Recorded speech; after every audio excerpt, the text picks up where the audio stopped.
Now, Invesco has gone ahead and cut food delivery platform Swiggy's valuation by 33%. This is the second time that Invesco has done this in the last 1 year itself. Remember, this is coming at a time as well when ONDC, or the Open Network for Digital Commerce, is gaining traction. Let's understand the implications of this. My colleague Sharad has all the details. Over to you, Sharad. Well, yes, this is the second markdown coming in from Invesco on Swiggy's valuations. And this markdown is actually down 33%, coming in at almost $5.5 billion since the last capital raise was there, or we could say the last markdown was there. Now, this is the October 2021, October 2022, which we are actually stating. And do remember that Invesco has also stated that they are looking at other rival companies also to value the Swiggy portfolio. Apart from this, looking at Zomato, it's almost down 48% from its IPO debut in 2021 itself. Now, of course, before 2022 of October month, the valuation of Swiggy stood at $10.7 billion, and now after the second markdown, it is coming to almost $5.5 billion. Apart from that, now let's discuss what are the factors which are actually ailing Swiggy. And of course, the first and the most important thing is that the core food business that has been impacted, and because of that, recently 380 employees were fired. Apart from that, also Instamart is lagging behind Zomato's Blinkit. And there has been a spate of resignations coming in the top order of Swiggy. And lastly, the important thing is that the growth rate of food delivery, as the management has stated, that is coming slower than what was actually projected earlier. But what lies ahead for Swiggy?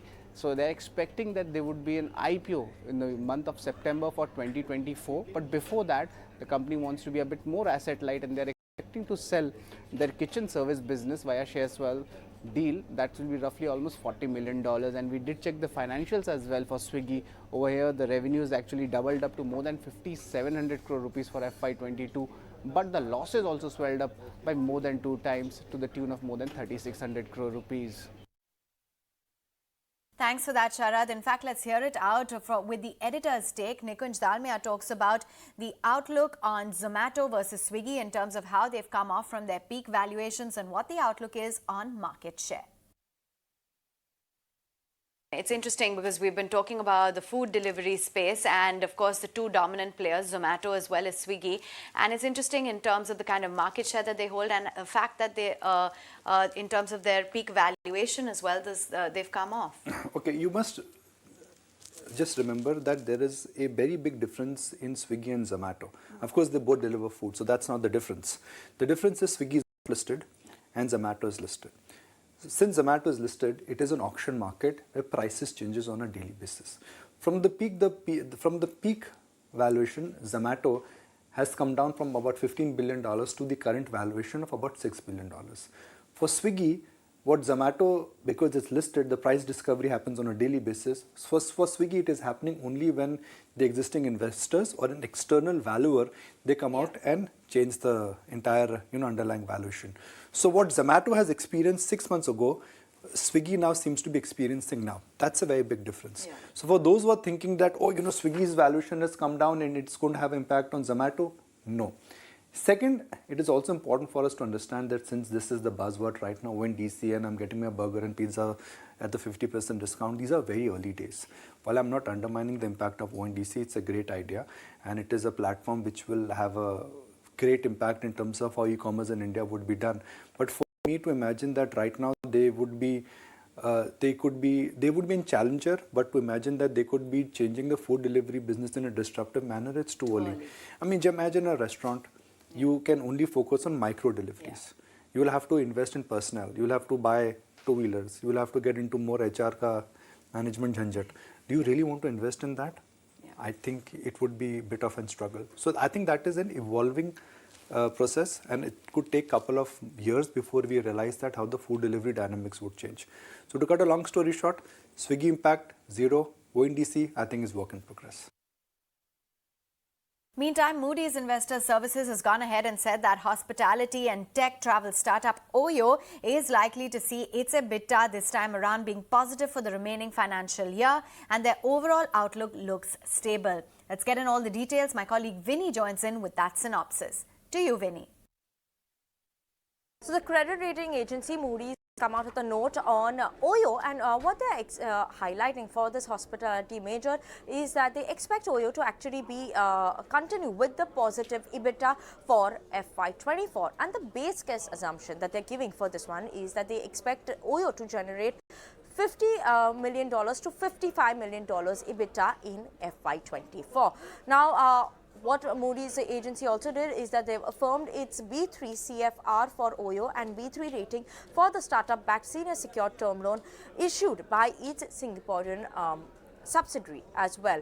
Now, the main thing that they're also highlighting is that the stable outlook by Moody's is something that they're saying that reflects the view that the company will be able to maintain an adequate liquidity buffer, mainly to support its operations until it turns cash flow positive over the next 12 to 18 months. And then that Oyo's rating could be downgraded is what they're highlighting if it actually fails to significantly reduce its cash burns over this period of time, and that 12 to 18 months period of time. So yes, maybe we could see a downgrade, but if that's only a possibility that Moody's is highlighting, if they do not reduce their cash burns coming in. Other than that, they said that the recovery that is given in the travel demand combined with the cost optimization measures that has improved Oyo's operating performance, they expect the company to be on that positive EBITDA trajectory for FY24 as well. Microsoft-owned professional networking platform LinkedIn is all set to lay off close to 716 employees, or 3.5% of their total workforce, and close down their China-focused job applications. Let's take it across to my colleague Sumita Karir, who joins in with all the details of what exactly LinkedIn has to say. Sumita. Microsoft owned LinkedIn, that's a social networking platform for professionals which helps people in getting jobs, is the latest one in the tech ecosystem, which has decided to slash jobs. So approximately over 700 people will be laid off, which is nearly 3.5% of its 20,000 strong workforce globally. We did reach out to LinkedIn to find out the India impact on how many employees in India will be laid off, but the company refused to decline to reply as far as that question is concerned. In fact, this news about layoffs was circulated to employees in an email by the CEO, and he's specifically focused on 4-5 broad points. He says that this is aimed at managing their expenses. They want to invest in strategic growth areas. They want to focus on innovation, agility and scale, and they want to remove layers to make decisions more quicker. And of course, they want to expand the use of vendors. Very, very important message coming out of LinkedIn on that. And lastly, there was a special reference to AI in the context of how it's disrupting the global labor economy and, of course, changes that are happening in the economic landscape as well. So LinkedIn, as most of the other tech companies have, also decided to slash jobs due to difficult macroeconomic conditions. In fact, according to layoffs.fyi, which is a layoff tracker, close to 3 lakh jobs have been lost in the tech ecosystem. Let's also hear it out then from Rajiv Juneja, who is the Vice Chairman and Managing Director at Mankind Pharma, as he spoke to ET Now about the profit and revenue projections, what the outlook is when it comes to their product portfolio addition, as well as growth plans. Listen in. I can put color on that, yes, we will be focusing on the chronic side again. In last couple of years, 3-4 years time, we have added a lot of therapy area, starting from Mumbai office, whether it's a respiratory side, whether it's a cardiology, diabetology, neuropsychiatry, a lot of things have been added. And now it's a time of consolidation. That's the color I can add as far as the OTC side is concerned. You mentioned in OTC side, it's always size of a product which matters. Whatever products you have, to launch a product from scratch and make it big, sometimes it takes 7 to 10 years. So look at Manforce and Praga News, now Gasofast or Unwanted 72. So plans are very, very simple. Whatever products we have got, focus is only one, that how can and how fast can we reach to the leadership side. And fact, let's move on then and hear it out from Rakesh Bharti Mittal, who's Vice Chairman of Bharti Enterprises. He spoke with my colleague Sumita Karir, saying that academia, research and institutions in both India and Israel need to come together on cybersecurity and take it to the rest of the world. Listen in. Yeah, Israel, the relationship is very, very strategic. And I believe both countries have a lot of synergies and a lot of strengths. All along, whenever we talk of Israel, it is agriculture, it is water resources, and probably dairy. These are the three sectors which we have been talking about for a very, very long time. I am aware of the technological strengths which Israel has in many more areas. So what about telecom? You've been a pioneer in the ecosystem. What kind of partnerships can we forge as far as telecom is concerned, considering that 5G's rollout pace is incredible? Yes, and I think we will be the largest rollout of 5G in the world, and the way it is being implemented today, it's at a very faster pace to meet the vision and mission of Prime Minister of India. But also, I think the telecom companies in India, in Israel, should look at coming and investing under the PLI. I mean, there's a huge opportunity for them, not only to really, bring the latest technologies, but also have a very, very large scale of businesses which India can offer. All right, let's put the spotlight then on fintech unicorn MobiKwik. We've all heard about it, but recently the company has been in the news as they said that they've turned profitable in the March quarter and they expect to almost double their revenues to over 1,000 crore rupees in the current fiscal, along with full year profitability. Let's connect then with Upasana Taku. She is the co-founder and COO at MobiKwik. Upasana, thank you so much for taking time out and joining us today on Startup Central. And this is clearly going to be, a pretty a milestone moment for you. Just walk us through the path to profitability, what the company has done in terms of consciously really curbing costs in order to ensure that you manage to turn profitable in the March quarter. Firstly, thank you. Thanks so much for having me here today. It's my great pleasure. So I think that, we closed the financial year 23 on a very high note. We ended with about 140 million users. And while 2022 was a very difficult year for most startups from a markets and a macro perspective, I think that in that context, I would like to believe we've done quite well. As you know, we've been a payments company for the last 13 years, part of the digital payments adoption story in India. And on that strong foundation, last 4-5 years, we've been focusing on bringing more and more financial products, to the larger middle classes of India, especially in the tier 2, tier 3, tier 4 cities, who have otherwise not have access to several financial products, whether it is credit products, investment products. So to that extent, a large part of growth has come from there, where 50% of our revenue now comes from the distribution of financial products to these users. And, that's a fairly high margin business. So as an example, just in the digital credit business, we scaled up our GMV about 239%. Similarly, in the investments, our AUM has scaled up quite nicely. And on the back of all of this, I was very happy to tell you that while we closed financial year 23 with 560 crores of revenue, I think the most important part for me is the last quarter, where we turned profitable. In the last quarter, Q4, which is ending March, we did about 160 crores of revenue. And we generated about 38% contribution margin on that. And we were able to generate an EBITDA, a positive EBITDA of about 3 crores, 3.3 crores. So about a 2% margin. And our hope is now to keep plugging away, one after the other profitable quarters. And, FY24, that's the big game plan, which is to be profitable every quarter. Some might be more healthy, some might be break even, but for the full year, the goal is to do 1,000 crore top line and on that generate 40 to 50 crores of profit before tax. So what will drive this 1,000 crore rupee revenue growth according to you? And do you think that it will, you will sustain it at this run rate?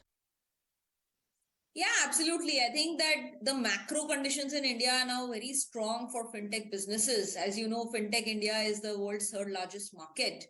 And the reason for that is this, that about 800 million Indians today uniquely have a bank account.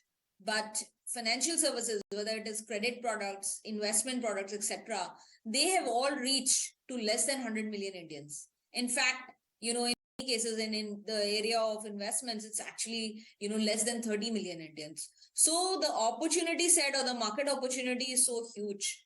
And what I was trying to tell you before is that most of India, from the demographics perspective, is young. And even in our own user base, we see fairly young users from the age of 18 to 35 will be the largest bracket. 90% of our users make less than 50,000 rupees in monthly earnings, and a very substantial portion of them are new to credit, which means that they've not had access to any credit product or any financial product for that matter.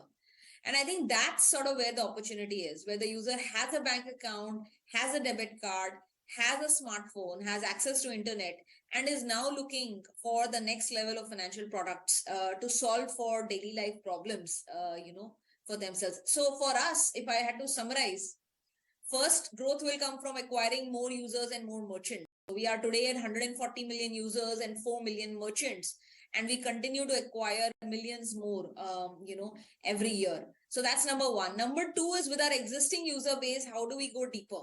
As in, they may be participating on our platform currently for payments or for one credit product. How do we play a larger role in their life by cross-selling different financial products, to them? And the third thing, of course, is to bring more financial products on our platform. So today, we enable bill payments, e-commerce payments, physical retail payments on the payment side.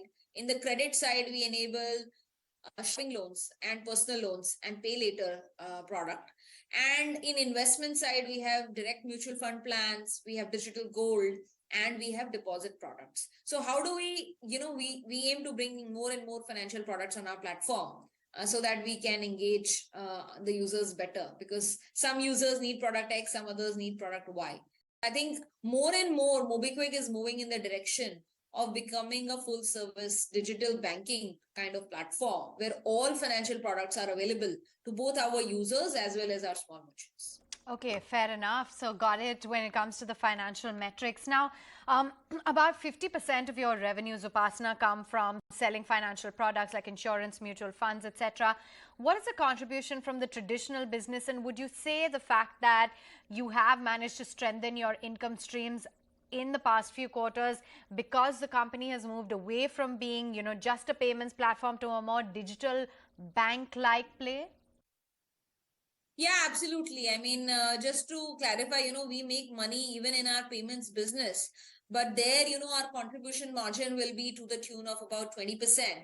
In our distribution of financial services, which is the second part of our business, our contribution margins are anywhere between 40 to 50%, which is why at a consolidated basis, MobiKwik is now trending at, between 30 to 38% contribution margin every month, every quarter. So it's definitely the financial products where the margins are higher, which is, bringing more operating margin, to the business. Okay, fair enough. So how many active credit users do you have currently, and how is it that you're looking at, the buy now, pay later? How is that really working for you in terms of the response? Yeah, so two things. So today, out of the overall user base of 140 million, MobiKwik has pre-approved in participation with our partner banks and NBFCs about 40 million of our users for several credit products. So 40 million users are pre-approved for various products. They see it on the MobiKwik app, they receive notifications. Now, out of that, currently we have more than 4 million credit active users. So these are users who have activated a credit product of their liking, and they might have even paid an activation fee to start using those products. Might I tell you that this number last year was about 2 million. So we have 2x this number, in FY23, where we see a lot more of our users taking on these credit products, where they are using them, in their daily life. Now, to answer your question about where does the pay later product fit into this? So the way I think about MobiKwik's pay later product, which is called Zip, it's very simple. We attract users to our platform for a daily life payment. They could be paying electricity bill. They could be ordering food on a popular food delivery app. They could be paying for travel, or they could even be paying school fees, etc. Now, when this user has come to us for payments, we not only understand this user better from looking at their spending patterns, but we also understand whether they have access to a credit card or any credit product or not. More often than not, for 80% of our users, we find that they do not have access to a credit product. And that's where we offer them this pay later product. And this pay later product could typically be anywhere from 2,000 rupees to 25,000 rupees. And the idea is that the users can use it for their daily life spends for a 15-day period where there is no interest associated for those 15 days. So effectively, the role of this product is to give the user their first taste of credit. The role of this product also from a MobiKwik perspective and a partner lending bank's perspective is to test the user. So it's a payments user. Before we give them a 50,000 rupee or a 1 lakh rupee EMI loan, we want to test this user's credit repayment behavior. And that. Is there any book or any podcast that you recommend that you've just read or that you'd, hand over to someone else as well who's looking to build a business, something that really hit you or touched you? Well, I am an avid reader and I get inspired by quite a lot of books that I read, fiction and non-fiction both. I do love this book called Shoe Dog by the founder of Nike. I think that's an absolute favorite for me. I also found Andre Agassi's Open quite insightful as well as very inspiring. Do you have a mentor, and who is that? I do not have a single mentor, but I do consider quite a few people as my well-wishers who I go to for advice. But I would like to say that I'm more of a internal thought process driven. So I build a lot of personal conviction and then I seek for external opinions to drive my decision making. Do you have any productivity hack, anything that keeps you motivated? Yeah, absolutely. I think productivity hacks are a must. So if there are some important things you need to do and you know that the daily rigmarole of what is called business as usual, is not letting you make that time. So I just create focus time. So like on my calendar, I have 9 to 10:30 blocked as focus time. So if anybody comes into the office and says, I want to do a meeting with you, I want to discuss, I'll say no. When I'm thinking something, when I want to do some of my own, reading and decision making, I want to set aside focus. Then I do not want to be disturbed. Okay, that's interesting. Focus time. And might I add that, by the way, you are, I think, the third or fourth person to have chosen Shoe Dog by Phil Knight as one of your favorite books. So let's move away from that and hope you give us new advice. Any advice for new gen entrepreneurs or people who are looking to start out their business? Just 2-3 words of advice. First things first, doing a startup can be lonely. Don't get deterred easily. Build conviction in your idea and just keep going. Because if you keep going, nobody can stop you. Because believe me, you will find, maybe 20, maybe 100, maybe 100,000 detractors along the way. So you have to have a lot of courage and conviction in your gut and just keep going. So that's number one. Number two is that Rome was not built by a single person. And neither was it built in one day. So I think that a lot of founders, and including myself, when we got started, I used to work till 2 in the night, 3 in the night very regularly. And then as you mature a little bit, you realize you have to have a growth mindset, you have to work fast, but you cannot work, 24/7 because it takes a while to build something really valuable. So I think that's my second piece of advice to people. Do not forget to live your life. De-stressing, giving yourself a release to your body, to your brain in the evenings, on the weekend is a must. So do you have any regrets, Upasana? No, I don't think so. I don't regret anything. And with that, we're completely timed out on this edition of the show. Thanks so much for watching. Keep it with ET Now.